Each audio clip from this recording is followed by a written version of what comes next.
La puissance de Satan et son autorité tiennent à une condition, et cette condition, c'est le péché. Là où se trouve le péché, sous une forme quelconque, Satan exerce une autorité légitime, et il peut de plein droit maintenir son emprise. Il tient la race, et c'est par le péché qu'il la tient.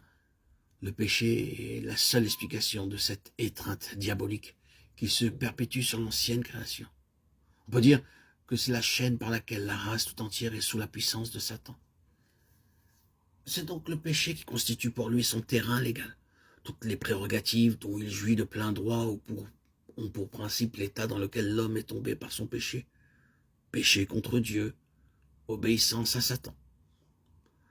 Le sang, donc, se rapporte au péché et à tout le terrain légalement occupé par Satan.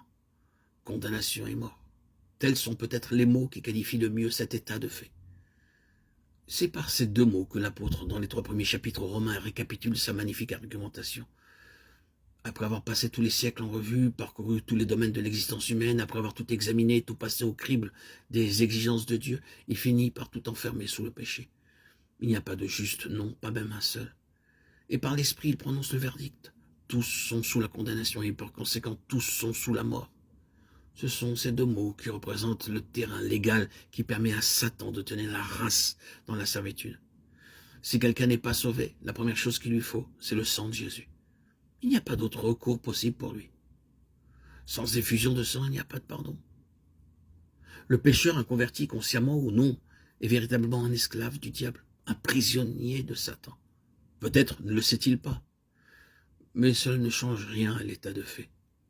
Or, le sang de Jésus touche à cet abîme de condamnation et de mort, dans ce sens qu'il est du côté de la vie, l'instrument du rachat, de la rédemption qui lui a été faite sur la condamnation et la mort. Reconnaître le sang, c'est la valeur du sang de Jésus. Tel est pour l'inconverti le tout premier pas du côté de la délivrance. Nous ne parviendrons jamais jusqu'à Dieu par un autre chemin. Nous aurons beau multiplier les efforts pour nous forcer un passage par une autre voie,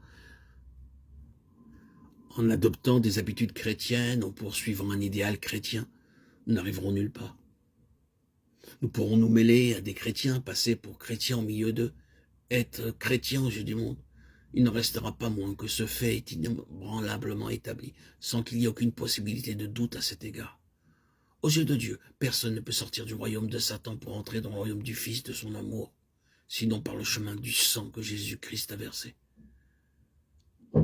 Mais connaître ce fait capital, passer dessus comme on passe sur une chose sans importance, refuser de le voir, de le reconnaître, de l'accepter, signifie qu'aux yeux de Dieu, quelle que soit d'ailleurs la suite des événements de notre vie personnelle, la chose qui fait de nous un enfant de Dieu et nous délivre du royaume de Satan n'a pas eu lieu.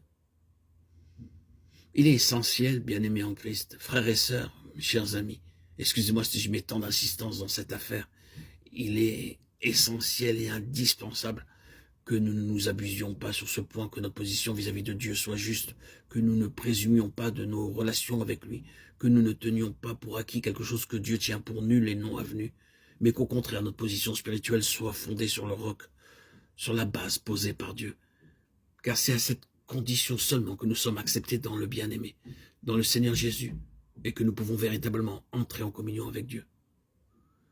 Le besoin primordial de l'inconverti, son seul refuge, c'est le sang de Jésus-Christ, le Fils de Dieu, qui a été répandu pour la rémission de nos péchés.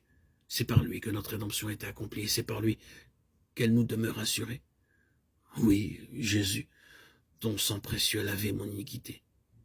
Ce sont là les premiers rudiments de l'Évangile. C'est par là que tout commence dans nos relations avec notre Seigneur et notre Dieu Jésus.